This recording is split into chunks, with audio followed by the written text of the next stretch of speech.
Hello everybody, Adam aka askcsradical here. This video was going to just be about the new revealed PlayStation 5 controller, but I felt like it kind of tied into a couple other things that I wanted to talk about, so I figured it'd be a great time to get a little bit of everything in there. So, at the very beginning, obviously, as you can see with the three pictures here, we got to talk about the PS5 controller, the DualSense 5 it's called, Final Fantasy 7 Remake, and Resident Evil 3 Remake. So why are those two games included, and why is this tied all together with the PlayStation 5 controller? Well, quite frankly, it's just me reacting to people reacting to it. And generally speaking, I don't take a lot of stock into what people say. This is one of those occasions where I think I'm not affected personally. Like, I'm not going to sit here and tell you that I'm upset with people. I'm not, my experience of the game or my opinions of the PlayStation 5 or these other two games doesn't change because of what people are saying. It's just one of those things where I want to kind of just throw my little piece here, my 2 cents, if you will, about kind of the things that people are saying specifically about these things. Now, to be clear, I have not played the remake for either game apart from the demo for both. So, with that being said, let's start with the controller because that's the easy one. So at first glance, and you can see it in the image here, I've had a little bit more time to get used to it, and I don't hate it as much as I did the second I first saw it, because my brain just went, oh, that looks like a really terrible concept. Now that my eyes have adjusted, now that I've taken a second to think about it, it's like, you know what? It's not that bad. And in fact, the more and more I look at it, the more and more I like it, because it looks cool. It gives that futuristic look, like this is the future of gaming coming in. It has that almost Detroit Become Human look to it, like the way the androids look with their standard uniforms. And the idea too that the controller seems a little bit more smoothed out, it's a little more flattened, and it's not nearly as chunky. Like, I don't see I think they're still there just from looking at the image, but they don't look nearly as bulky towards the bottom for where the thumbsticks are. So they look at least like it just looks a little bit more together. It doesn't look like a random shape, as like a lot of controllers can sometimes do. But in terms of the color scheme, I don't hate it. I actually kind of like the clear buttons in the D-pad. The two-tone with the black, the more and more I look at it, the more that I'm like, man, I would have honestly like just maybe done black towards the middle and maybe kept the entire handles one color, but it is what it is. But the one thing that I'm just getting a little bit sour on when it comes to people, I guess, I mean, not really to the point that I'm like triggered about it. It's more just, it's like, really, that's the reason. So most people are complaining again with the color, and it's like, well, look, that's your personal preference. Honestly, at this point, just given the reactions of people, I wouldn't be shocked if by the time this console comes out that Sony changes the design. Not to necessarily mean that the default one will just be black. I think this is still going to be the default design. But what might happen is they'll immediately release either a version of the console with just the plain old black controllers, or they'll release them separately. So if people want to go that route, they can do that as well. But I mean, in terms of the actual design to it, I don't hate it one bit. So the other thing that's bugging me a little bit is just people saying, well, it's got a built-in mic. It's probably going to sound like shit. Okay, so what? Most of the people that play games where they're going to talk with people, they have a headset. They're going to have a headset. So for the majority of it, what's that going to matter? And we don't even know what the quality of that microphone is. For all we know, it could actually be a lot better than we're giving it credit for. And I mean, for God's sakes, man, like, we talk on cell phones all the time. We talk on our laptop microphones or our desktop microphones that aren't the highest quality either, if we're doing Skype calls or Zoom or whatever we're doing now, right, with the COVID-19 situation. So for people to say that, like, oh, the mic's probably going to be crap, it's like, dude, you have to hear it first. Like, you can't make a complaint about something that you don't know a thing about yet. So it's just one of those things where I understand that people's first instinct is to be like, oh, I'm not sure I like that. Because we as human beings are inclined to be a little bit adverse to change. And I get that, because the first time I saw the controller, like I said at the top of this video, I was a little bit, conflicted about it, because I'm not sure that I liked it. And like I said, I like it more now that I look at it, and the same deal will happen again later down the road if I do get the console. I won't get it at launch. I've made this comment before, but for those who haven't heard it before, I don't plan on getting a PS5 until at least 2 years in, mostly on the basis of financial reasons, and honestly, it makes more sense to hang on to my PS4 for at least 2 more years just to see what the game library is looking like. Because I mean, most of the games that are going to come out on PS5 will still be on PS4, so there's no point in rushing. But I mean, in terms of what I see, it looks perfectly fine. I mean, the big thing too is going to be the haptic technology, so the rumbling in the controller is going to be a lot more pinpoint. It's going to feel a little bit more immersive.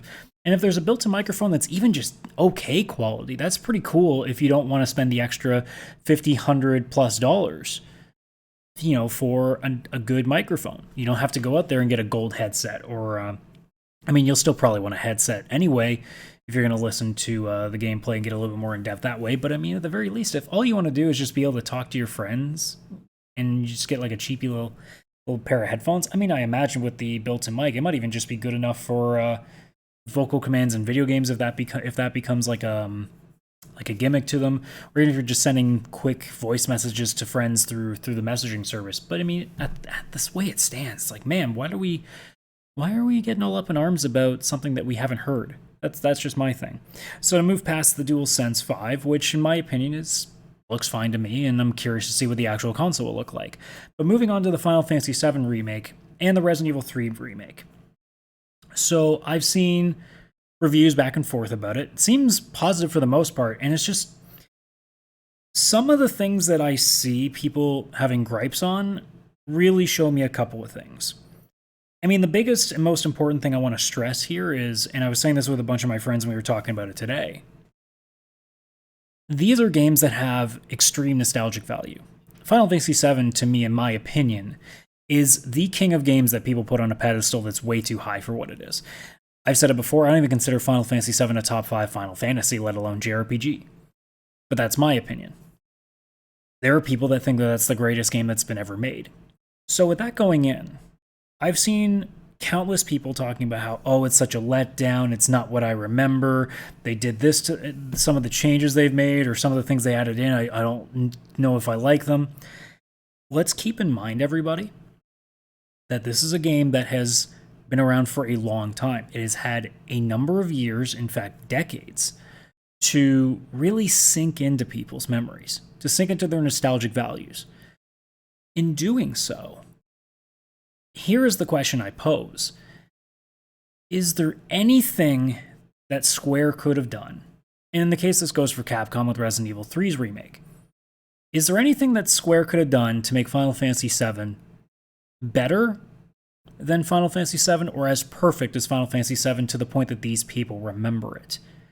As someone who's played the demo and isn't the biggest fan of 7, I'm really interested in what the game's going to be like when it's finished. I have no intention of buying the first bit because I would rather play the whole thing in full and not have part of the story done and then waiting 2 years for the next part of it. As a guy who's already played the games, I'd rather wait. I think either if you're a diehard or someone who's never played the game before, I think it makes sense to get it now. But for a guy who's like casually interested in this right now, I don't see the point. But the way that I've seen people talk about 7 specifically, in that, it adds a lot of things that they're not sure about. And it's like, okay, well, immediately it's the changes. It's, you don't like change, and they're adding things in there that you might not personally like because you want to see more of Cloud, you want to see more of Tifa, or you want to see more of other characters that you're already accustomed to. So there's that adverse reaction to that. Another thing that I've seen is people talking about how there's a lot of filler in the game, to which I'm going to ask any veteran of a JRPG, answer this question in the comments below if you can. Tell me what JRPG doesn't have filler. These games go 100 hours. There needs to be filler. It's kind of inevitable. There's a lot of these side questing things that just take up time that honestly sometimes doesn't add everything. I mean, every Final Fantasy game's had it. Every JRPG, to my knowledge, has had it. Most games that go more than 20, 30 hours have some sort of filler because that's the way that you make a game last a little bit longer. If we could have a game that is 100 hours of pure action, do you know how much time that would take and how much money it would cost and how much we'd probably be paying for that? If The Witcher 3, which is a game that normally takes people anywhere between 60, 70 to 100 plus hours, if it was all pure action, no lulling at all, that game would not cost what we pay for. It would cost double that, probably. because it would have to recoup those costs for the amount of time and effort put into it. So filler is just kind of an inevitability. So in my opinion, anybody's talking about how, oh, there's too much filler to that game. The original Final Fantasy VII probably had a lot of filler too, and you just don't think about that because the nostalgia is kicking in, and you kind of look through with rose-tinted glasses when you go back and look through a lot of these games. I mean, I've gone back and played through Final Fantasy X or Chrono Cross or Persona 4, and there are always flaws that I see in these things. In fact, I just did a review for the anime Log Horizon, which is actually blocked, so that's funny in its own right. I still got to deal with that problem.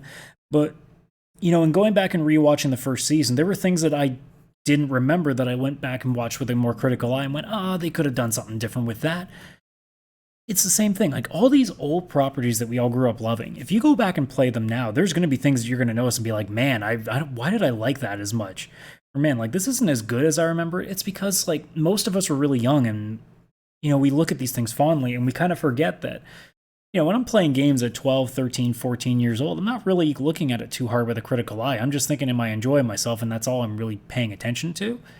Whereas now, like, I'm playing Trails of Cold Steel 3 right now, which is also a JRPG, and I love the game, but there are a lot of things that just drive me crazy. And I think the same goes for Final Fantasy VII for people that have put that thing on a pedestal for so long. They're looking past the flaws that it had. And now that the remake has come out, and here they are attacking all these little things, and I'm sitting there wondering, is it that the game is actually as flawed as you think it is, or are you just giving it no space because you expect it to be as good as the nostalgic game that you remember from your childhood? So it's a tough thing, and I think that that's one of those things that, again, it's because I don't take a lot of stock in a lot of reviews, because they're all personal. They're all anecdotal for a lot of people. I mean, there's a difference between somebody who's saying, well, I thought this part was boring, or I thought, you know, there's a little too much filler here and I didn't enjoy this thing. It's another thing to say that this game is a buggy pile of shit. That's two completely different parts of the conversation.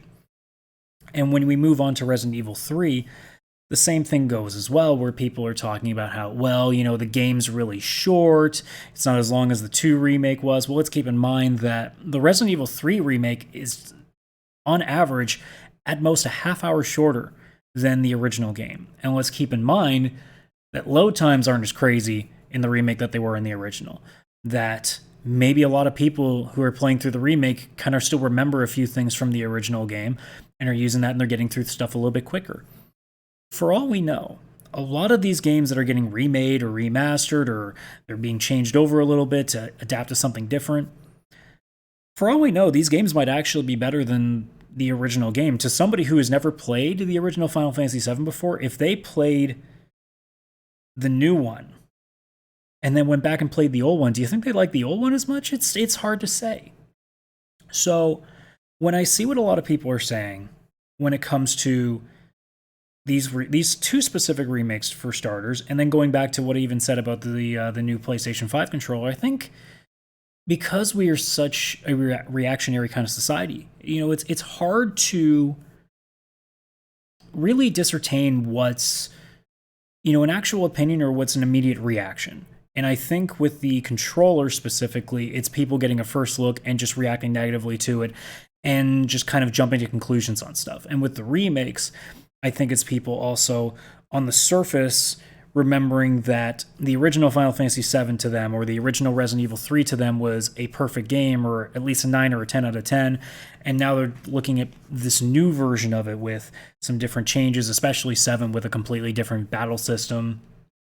And they're taking these 2 things and acting like they're the same and putting them to the same metrics. The original Final Fantasy VII should never be compared to the remake because they're not the same thing anymore. The story may be similar, the characters may be somewhat the same, but the gameplay itself, and a lot of the story now is there's a lot of, not changes, but additions, and, you know, the added exploration and all this other stuff is being put into it. That comparing one to the other doesn't seem actually fair when you think about it. So when I see people, and 7 is the bigger example because I at least have experience. I've never played the original Resident Evil 3, so I don't have the connection to that one, but I know the original 7. And I know it very well. I finished it 2 different times, and I've played the demo for the new 7.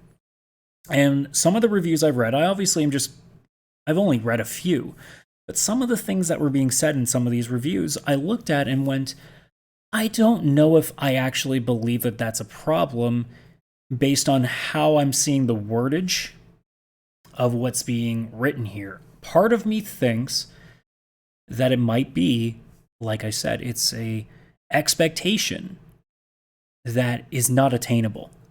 You know, in this day of the internet with all the videos and all the social media aspects of this game now, it's so easy to go and overhype to anything. And considering a game like Final Fantasy VII's Remake specifically has been such a long process of finally coming to existence, I think a lot of people are way too overhyped for it, and we're expecting not only the perfect game that they remember as a kid, but better than that perfect game.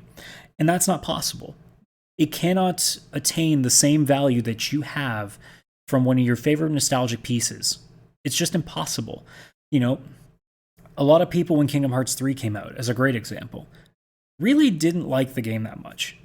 I mean, still, a lot of people had nice things to say about it, but they went in so over the top about it, and they were very underwhelmed by it. And as someone like me who didn't overhype myself going in, obviously I was, happy to finally have the game, but I went in just being like, man, it's its own thing. Like, just let it be what it is, and let's judge it based on that. And by the time I was done with it, I had a blast. I loved everything I did in it. Were there things I could criticize? Of course there are. But did I leave that thinking, oh man, it's not as good as Kingdom Hearts 2? I don't care if it's better than Kingdom Hearts 2. It's so long ago that I don't think I can really compare the two. It's different from the way that I was with the original Mass Effect and then Mass Effect 2. There's no compare. Like, it's easy to comparison to that because they're more recent. But in the case of, say, a Kingdom Hearts 2 to a Kingdom Hearts 3 or a Final Fantasy 7 to the remake of Final Fantasy 7, how do you compare the two when there's such a large gap in between? Especially as someone who has played the original when it was out and now playing the remake. If you played the two together, if you had never played either before and you play the 7 one, or the 7 one, the original Final Fantasy 7, and then played the remake, maybe it would be a little bit different. But because we carry the added value to it, I think it's so hard to properly review that game without looking at it from a lens of almost your childhood. So keep in mind that a lot of the things you might read in reviews, and this is just, I'm not telling you to disregard what these people say, but keep in mind that there's not necessarily a completely unbiased mind at work here. And as we see from like the Metacritic ratings and a lot of scores that are being given out for the game, it's not like people hate it. It's not like people hate the 7 remake. It's just they're going in and the key things that I'm hearing there is, well, it's not what I was hoping for. It's just not the original. Of course it's not. It was never going to be the original. And in the case of both 7 and Resident Evil 3, they never were. They were never going to be the original. They could never be as good as the original for you, because if your nostalgic value is lingering forever about those two games, how could they ever top that? So enjoy the games as they are. Enjoy them for what they are. And don't let other people who tell you being like, wow, it's not as good as the original was, or I didn't feel as the same the way that I did then. It's like, don't take that as being like the game is bad. Don't take that as like it's not worth the time. As far as I see from the general scores that are being given and most of the reviews, it seems like both these games are still worth your time. It's just, if you have the nostalgic value to it, it's just not going to overcome and be better than what you remember, because it's just not a thing that's doable. And with the PS5, with the controller, and it's probably going to be the same thing when the actual design of the new console comes out, there's going to be a lot of people that don't like it, because again, we're so adverse to change that we can't put it aside.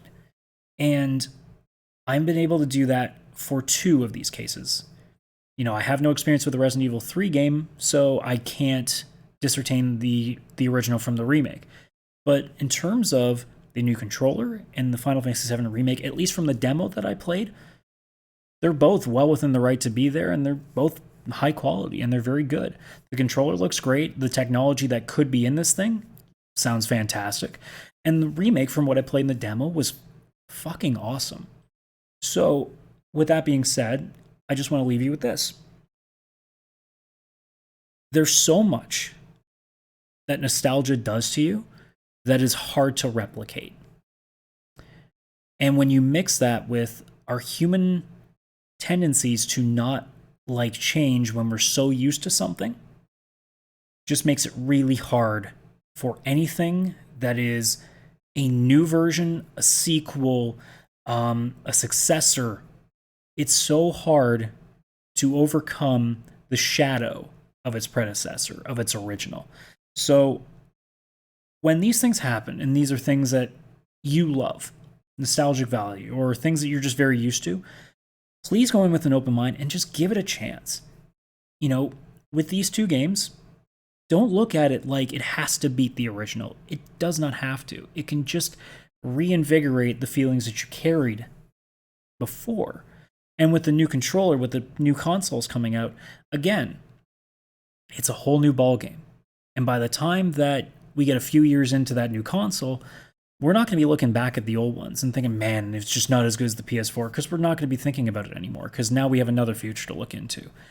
And with any other games that get remakes, same thing will happen again. It will be people being like, oh man, I love this game growing up. You know, I can't wait to play it again and in better graphics, and they're going to change this. It's going to be a little bit more streamlined. It'll be more fluid.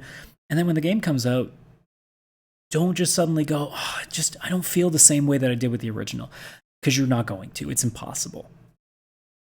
So with that being said, guys, thank you so much for watching this. If you liked the video, please like the video, subscribe to the channel if you haven't already, share this video with all your friends, and leave a comment below on what you think about any of the three things and about the opinions in general that I raised here. So thank you one more time, guys, and we'll see you on the next one.